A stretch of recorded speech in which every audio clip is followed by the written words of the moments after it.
വാ കൂട്ടുകാരെ, നമുക്കൊരു യാത്ര പോകാം. കണ്ണൂർ ജില്ലയിലെ ആലക്കോട്ടിലേക്കുള്ള ഒരു കൊച്ചു ഗ്രാമത്തിന്റെ യാത്രാ വിവരണമാണ് ഞാൻ ഇന്ന് നിങ്ങൾക്ക് മുന്നിൽ പറയാൻ പോകുന്നത്. കർണാടകയോട് അതിർത്തി പങ്കിടുന്ന ഈ കൊച്ചു ഗ്രാമത്തിലേക്കായിരുന്നു എൻ്റെ യാത്ര. അവിടെയുള്ള കാടും പുഴകളുമാണ് എന്നെ അങ്ങോട്ട് ആകർഷിച്ചത്. ട്രെയിനിലായിരുന്നു ഞങ്ങളുടെ ആദ്യ യാത്ര. പ്രഭാതത്തിൽ 7 മണിയോടെ യാത്ര തിരിച്ചു. ട്രെയിനിൽ യാത്ര ചെയ്യാൻ എന്നും ഇഷ്ടമായിരുന്നു. ട്രെയിൻ യാത്രയിൽ കിട്ടിയിരുന്ന സുഖം വേറൊരു യാത്രയിലും കിട്ടിയിരുന്നില്ല. ട്രെയിൻ യാത്രയ്ക്കിടെ പലയിടങ്ങളിലും അവിസ്മരണീയമായ ഒട്ടനവധി കൗതുക കാഴ്ചകൾ ഒളിപ്പിച്ചു വെച്ച യാത്രയായിരുന്നു അത്.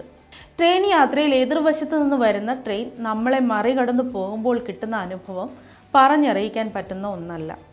അതുപോലെ തന്നെ ട്രെയിനിൻ്റെ ഖടഖട എന്ന ശബ്ദവും ട്രെയിൻ പാലത്തിൻ്റെ മുകളിലൂടെ കടന്നു പോകുമ്പോഴുണ്ടാകുന്ന ശബ്ദവും ഒരു വേറിട്ട അനുഭവമാണ് എനിക്ക് നൽകിയത്. യാത്രയിൽ പലതും രസകരമായ ഒരു കാഴ്ചയാണ്. അങ്ങനെ ഒരു കാഴ്ചയിൽ എൻ്റെ കണ്ണുടക്കി. സമയം ഏകദേശം 12 മണിയോടെ അടുക്കുന്നു. അങ്ങനെ ഇരിക്കെ ആകസ്മികമായ ഒരു കാഴ്ച കാണാനിടയായി.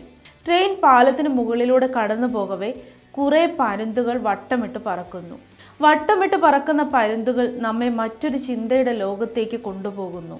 വൈകിട്ട് 5 മണിയോടെ ഞാൻ യാത്രയുടെ ലക്ഷ്യസ്ഥാനത്ത് എത്തിച്ചേർന്നു. വരും വഴി ആ ഗ്രാമത്തെ വരച്ചു കൂട്ടുകയായിരുന്നു. റെയിൽവേ സ്റ്റേഷനിൽ ഇറങ്ങിയ ഞാൻ പിന്നീട് ചൂടുള്ള ആവി പറത്തുന്ന ചായയ്ക്കായി അല്പം നടന്നു. ഇഞ്ചിയുടെ സ്വാദ് ഒളിപ്പിച്ചു വെച്ച ആ ചായയ്ക്ക് ഒരു പ്രത്യേക മധുരം തന്നെ നാവിൽ പുരട്ടാൻ കഴിഞ്ഞിരുന്നു. മാത്രമല്ല, നീല നിറത്തിലും ഓറഞ്ച് നിറത്തിലുമായ ഹൽവ നിറച്ച ഒരു കുഞ്ഞു പാത്രത്തിലേക്കാണ് എൻ്റെ കണ്ണുകൾ എന്നെ കൂടെ നടത്തിയത്. മധുരമൂറുന്ന ഇളം ചൂടുള്ള ഹൽവ രുചിച്ച ഞാൻ നീലിമയിൽ അരുണിമ വരച്ച സൂര്യനെ നോക്കി അല്പനേരം ഞാൻ യാത്രയുടെ ക്ഷീണം അകറ്റി. തുടർന്ന് ഒരു സുഹൃത്തിൻ്റെ മുറിയിൽ രാത്രി വിശ്രമമെടുത്ത ഞാൻ പ്രഭാതത്തിലൊരു പുഴയ്ക്ക് സമീപത്തേക്കാണ് പോയത്.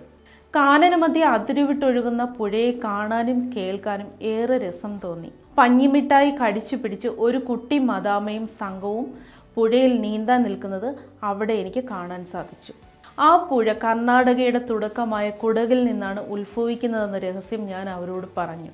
തുടർന്ന് ഉച്ചഭക്ഷണത്തിന് ശേഷം അവിടെ തന്നെയുള്ള മലകൾ കാണാനും ഞാനും സുഹൃത്തും പുറപ്പെട്ടു.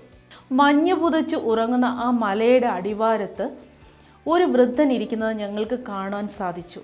സംഭാഷണ ചാതുരനായ അദ്ദേഹവുമായി അല്പനേരം ചെലവിട്ട ഞങ്ങൾ അടിവാരത്തെ ഒരു ഗുഹയിൽ ശിവപ്രതിഷ്ഠ കാണാനായി പോയി. തുടർന്ന് രാത്രി വൈകിയ റൂമിലെത്തിയ ഞങ്ങൾ ആ ദിവസത്തെ ഓരോ കാഴ്ചകളും ഓർത്തെടുത്ത് മയക്കത്തിലേക്ക് വഴുതി വീണു. അപ്പോൾ ഇന്നത്തെ കൊച്ചു ട്രാവലോഗ് നിങ്ങൾക്ക് ഇഷ്ടമായെന്ന് കരുതുന്നു. അഭിപ്രായങ്ങളും നിർദ്ദേശങ്ങളും തംസപ്പായി അറിയിക്കുക. നന്ദി, നമസ്കാരം.